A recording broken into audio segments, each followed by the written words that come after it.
Well, Raider Nation, a tough day at the office. No way to get around that. Eddie Paskal here in the Beat Lab, joined by the one and only Bruce Gradkowski. And Bruce, on a day where there's not a lot of things that went well for this team, it brings me happiness to see, one, that you're here, but secondly, you're in studio. We don't get a lot of guests because of obvious reasons, but it's nice to have you here, man. How you doing? Well, I'm doing great. It's great to be here. I mean, to check out the new stadium, the facility, to be here in person. I'm thankful you guys, invited me out to the new place. And, man, I wish it was a different outcome that we were talking about today. Because the one thing, just being here over the weekend, I just have a lot of respect for what the Raiders do as an organization as far as continuing to keep their alumni involved.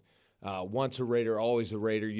We have the big plaque stones outside the new stadium.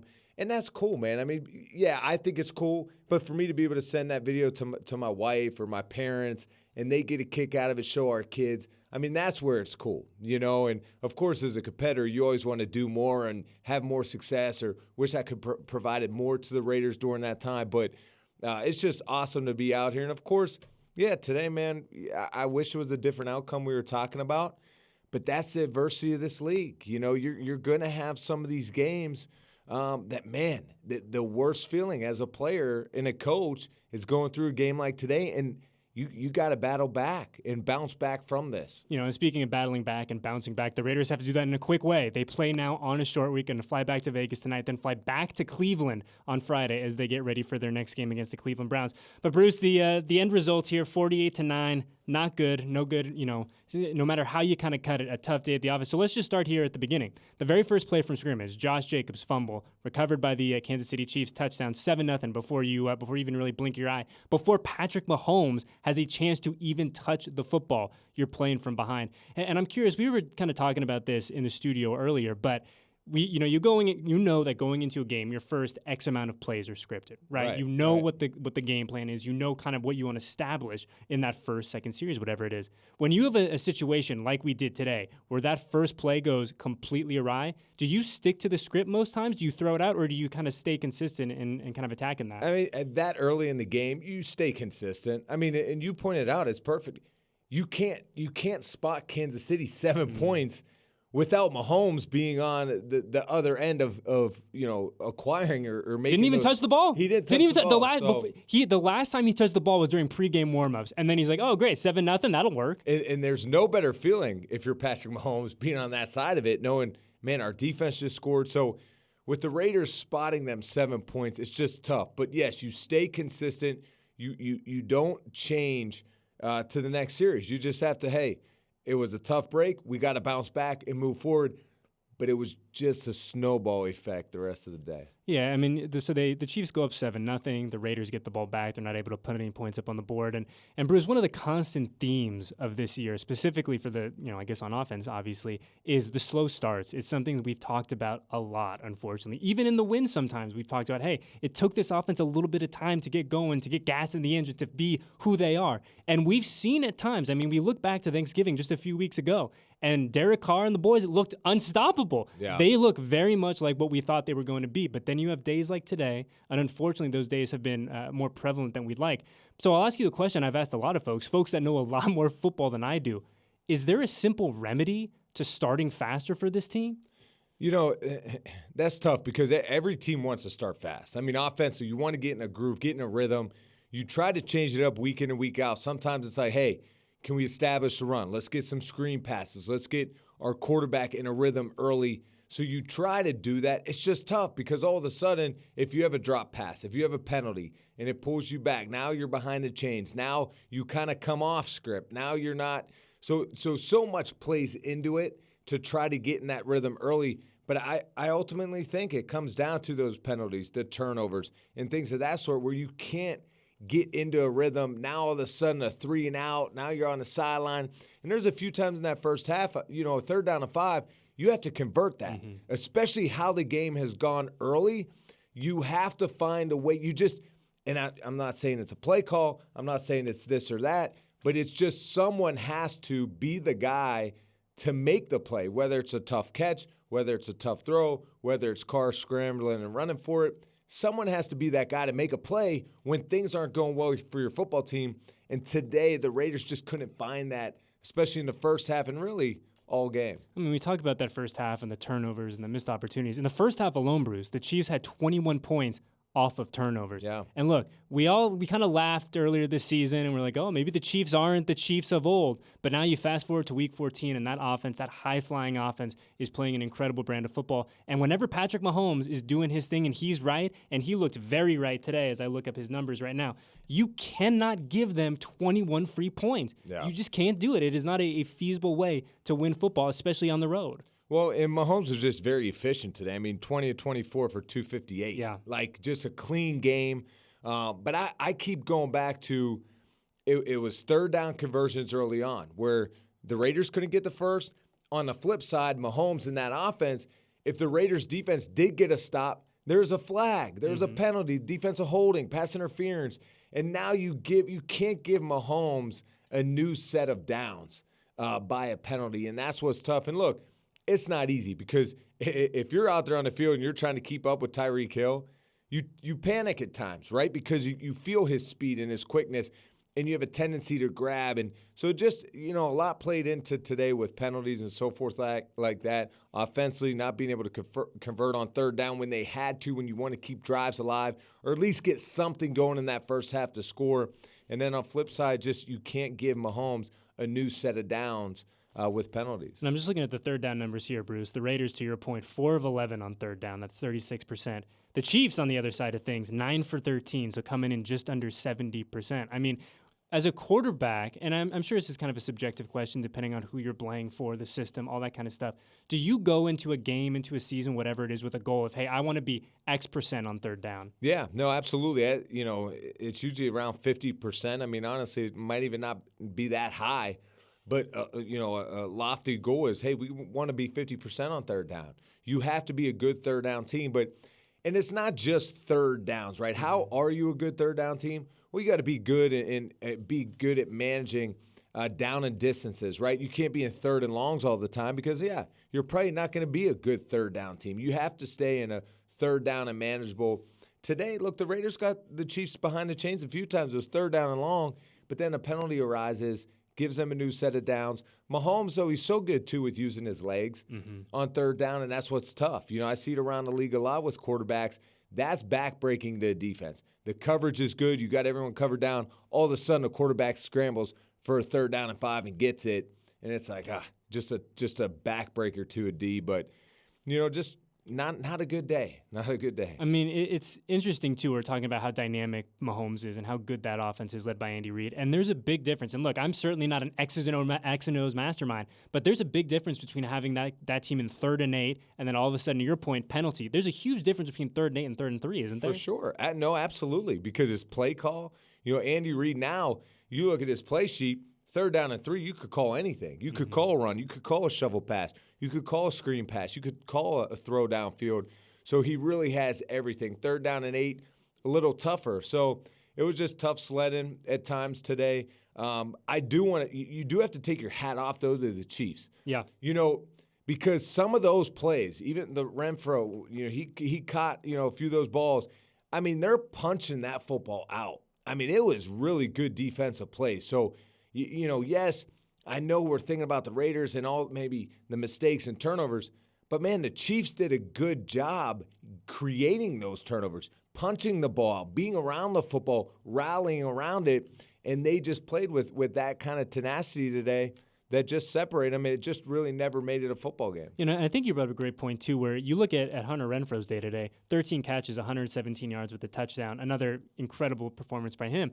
But he said in the post-game press conference we were just listening to, he goes, it doesn't matter. He goes, my fumble, it trumps everything. I mean, the result, obviously, on the scoreboard wasn't there. He goes, look, the numbers are great, but I can't objectively say that I had a good day today because of that. And it all goes back to even when the Raiders were doing things successfully, when they were able to get Hunter Renfro involved in this offense, it's just at the end of the day, the Chiefs found a way to be a little bit better. Yeah, and that's why I love Hunter Renfro for what he brings because that's genuine. Sure. He would want, take away all his catches and yards if the team wins or if he doesn't fumble. Because realistically, when that happens, it gives you a bad taste in your mouth. It's hard to move forward. So I'm sure this is going to be a tough plane ride home for the Raiders, and tough one to swallow. But on the flip side, too, you have to look at your remaining schedule. Yeah. The teams in front of you in this playoff hunt with the Browns, the Chargers, the Broncos. You have an opportunity to play each one of those teams. The Colts, so it kind of, you have to worry about what's in your control. And right now, if you're the Raiders, if you're in this locker room, you still have things in your control. It's bouncing back this week against the Browns. The Browns had a big win today against the Ravens. But all of a sudden, you go and beat the Browns. Now, all of a sudden, you're still in that fight for a playoff hunt. You got the Broncos. You got the Chargers coming up. So you still have a great opportunity in front of you.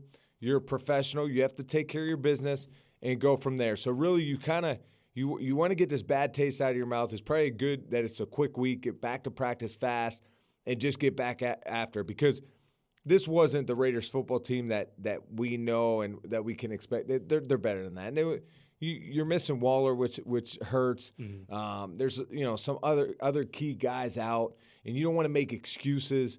But it was just a tough day, and it was a day that the Raiders are better than that. And you just hearing Coach Bisaccia and Derek Carr talking, they all felt that no one saw this coming, and we didn't see that coming. We know the Chiefs are a good football team. They're continuing to get better, and they're kind of playing good football right now, but you didn't expect to go into Kansas City and have a game like that. No, certainly not. And I'm glad you brought up Darren Waller, and we're going to talk about the remaining schedule in just a few minutes. But you look at Waller, and he's been out. I think it's his second game in a row now that he's missed, and he is one of those handful of guys. He's very much like a Kelsey, where defenses have to scheme around him, right? You have to know where he is every single snap that he's on the football field. Today, you don't have him, right? And the good thing that comes out of that is Hunter Renfrow gets 14 targets. Hunter eats. Hunter continues a very, very nice 2021 campaign. But really, to go in the mind of a quarterback for a sec, Bruce, to ask you to put the old QB hat on once again, when you have a playmaker like Waller, a dude who's as dynamic, as explosive, depending on who you are, either the first or the second best tight end in this entire game,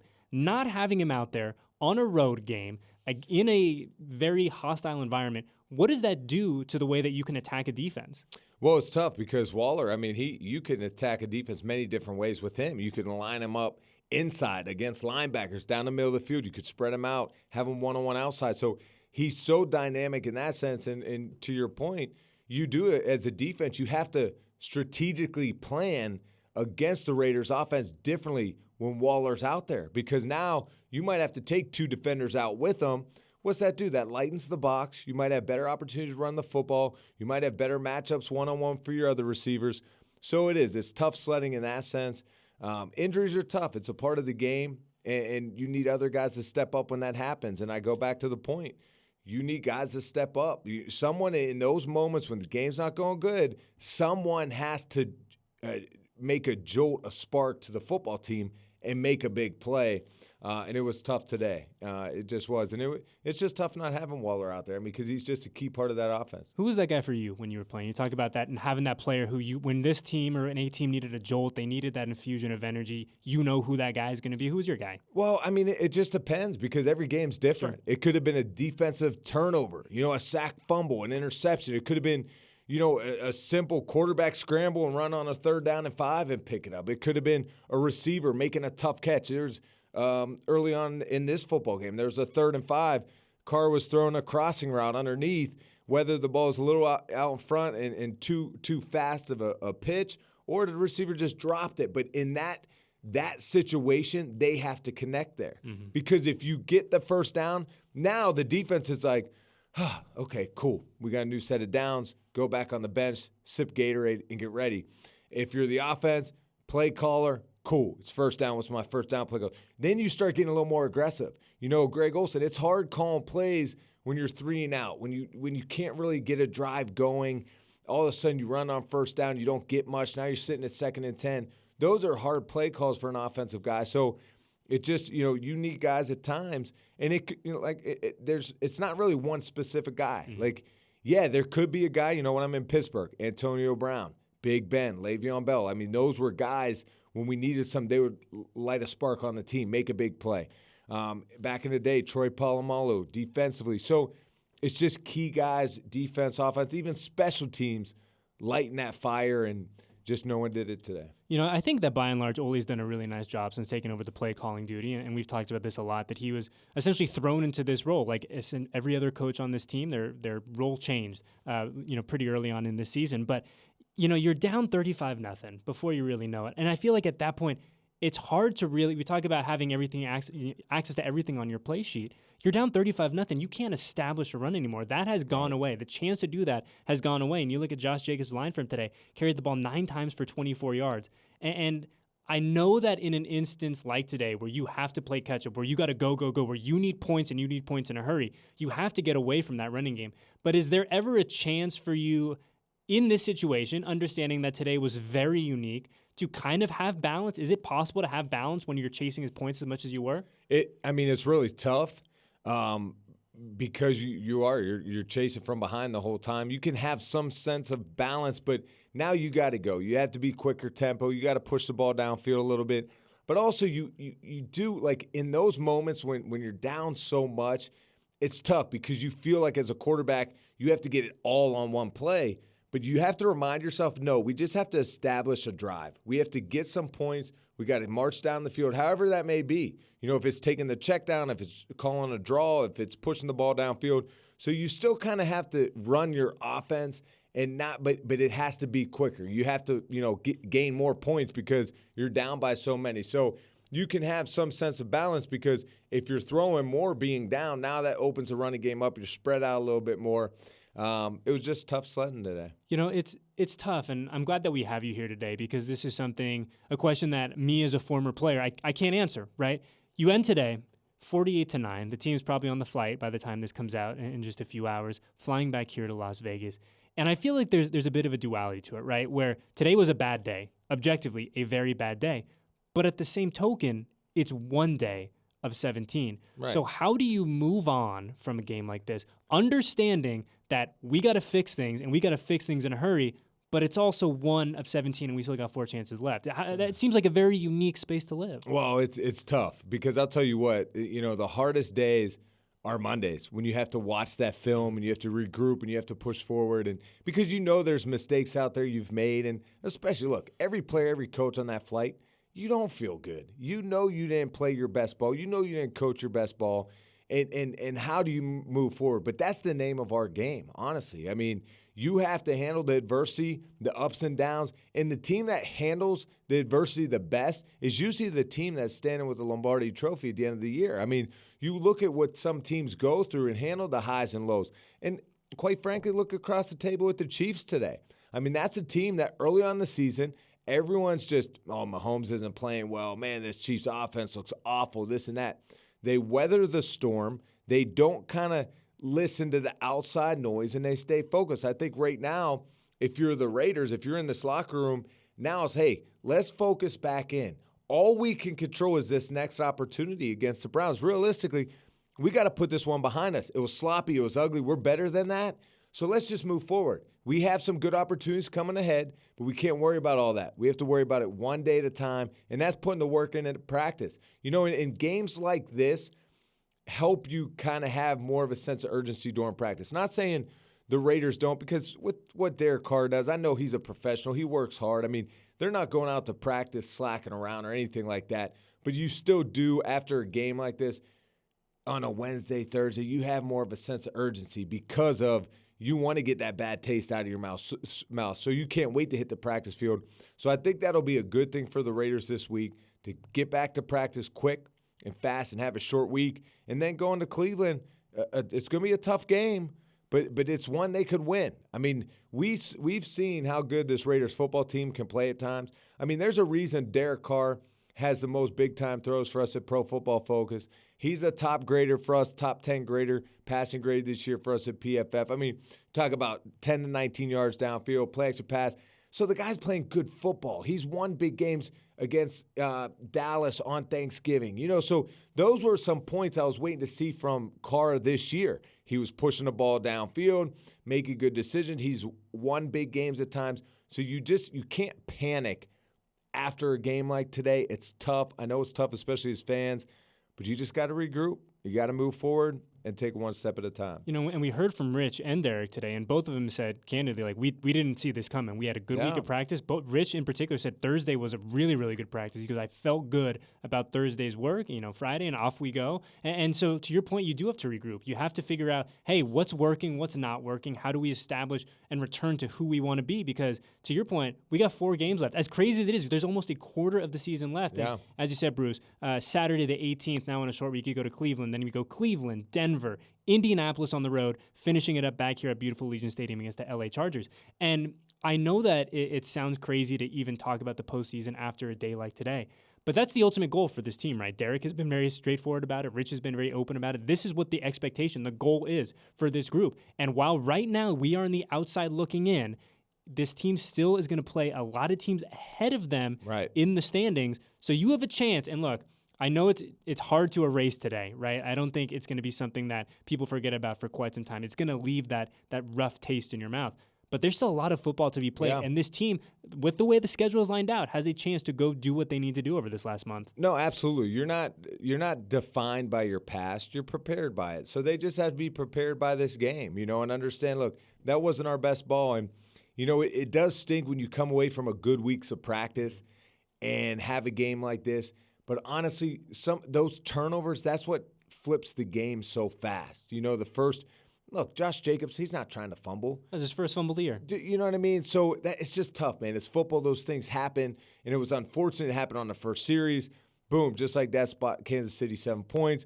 Hunter Renfrow, look at the year he's had and how reliable he's been all year. He fumbled. I mean, so you had things happen today from guys that don't normally let that happen. So that's where it's kind of tough, and that's why you couldn't really establish anything today because that turnovers happen, and now all of a sudden you blink and you're down 21-0. And it's just hard now to get back into it. And 21 points to a really good Kansas City Chiefs off turnovers. Essentially, hey, here you go, Patrick Mahomes. Enjoy this. Have a great afternoon. Right. You can't do that. They are too good of a team.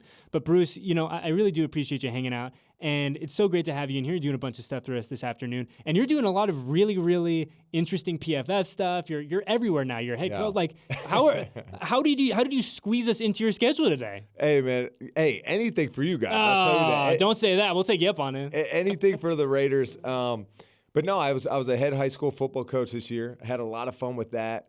I grade every throw of the NFL every weekend. So I'm the flexibility of today. I'll go back, I'll grade a bunch of games probably before we do the show tonight, and then I'll have to grade games through the night tonight because of the time change. I'm usually East Coast time. Now I'm out here, and so I grade every throw for PFF, and then I do shows on NFL radio. So it just keeps me involved in the game. This year was really fun with high school football because I could install my own offense. I could teach and coach, and you miss the locker room. And honestly, high school level too, you're really trying to impact the kids and help them to grow, to understand on the field, but more importantly off the field, in the classroom, all that. So it was a real joy this year, and I look forward to just continuing to grow and see what's ahead in the future. What's a Bruce Gradkowski offense look like? What are you running? Man, we've ran a lot of stuff. Yeah, I mean, it's probably similar to some of the stuff we see from It's all the same concept, right? Yeah, from the Raiders. But I had our quarterback this year. He was a senior, first-time starter. He led our league in passing yards. He was first team all-conference. Our receiver had 105 catches and 17 touchdowns in 10 games this year. So he was pretty dynamic, and I found a way to feed him. Hey, if I got a Darren Waller, hey, I'm putting you everywhere. You're going to get the rock. So we had a lot of fun with it, and we had a sophomore running back that really stepped up. That it was a surprise. He rushed for 1,000 yards. So it was cool to see, because it's really cool to see guys' development, and how they can really adapt and learn. That's what was enjoyable, and we'll see. We'll see where this offense evolves and goes to. I was going to ask, you have play calling privileges? I do. Oh, of course. I couldn't let that go. I was going to say, who's going to come up to you and be like, you know what, I'm going to call this one. I'm going to call the game today. The funny thing is, when I got the job, I was going to hire staff. A few coaches weren't going to come on unless they called plays. And I'm thinking, they're like 23, 24 years old. Probably the most experience was playing high school. And I'm like, hey, I'm all for it. If we get to that point and you're a beast and you prove it, hey, cool. But until that time, it's just it was one thing that I enjoyed, though, to kind of put that offense together. That just makes me laugh. On a rough day, Bruce, I appreciate that. I appreciate that moment of levity. But I'd be like me, like, nah, man, I'm gonna take this one. I haven't played, high school football, but I'm gonna take the NFL quarterback. I'm gonna take him out of it. The guy who's worked with some of the best coaches in the NFL. I got this, bro. Don't worry, we're gonna be good. Hey, man, you gotta love some people's confidence. Yeah, man. It doesn't matter if they're 23 years old or not, and haven't played a down of quarterback. They think they could call plays. And look, it's not easy at any level. And that's why I have so much respect. And not that I never did for coaches, but, man, how Rich Bisaccia and his staff have to handle a loss like today.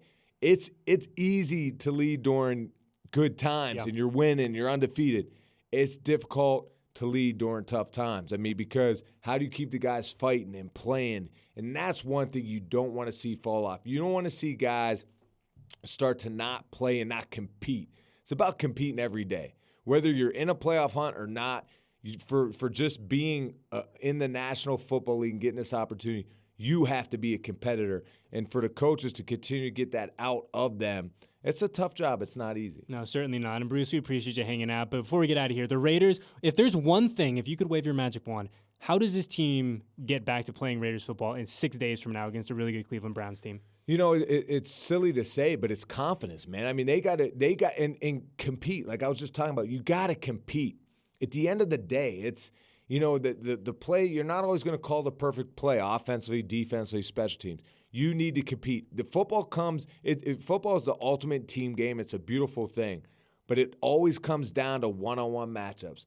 Is the O-line winning their matchup with the D-line? Is the receiver winning his matchup with the DB? Like, you know what I mean? And it comes down to those one-on-one matchups. You have to compete, and that's where I want to see the Raiders at next week. I want to see a more competitive team that wants it, to be honest. And so I don't think they're far off because we've already seen it from them this year, them being able to play at a high level. I think this game is kind of a slap in the face, to kind of get you going, and they have great opportunities in front of them the rest of the way. Yeah, absolutely. A lot of football left to be played. Well, Bruce, we appreciate you, man. So we're going to get out of here. We're going to rinse this taste out of our mouth. We're going to get back. We're going to let you go grade some plays. We're going to get back to work, and we're going to do this all again next week. So for Eddie Paskal, our man Bruce Gradkowski, Ray on the ones and twos, and everyone else in the department, thank you for hanging out with us. And hopefully we'll have better things, more positivity to talk about next week on the fifth quarter.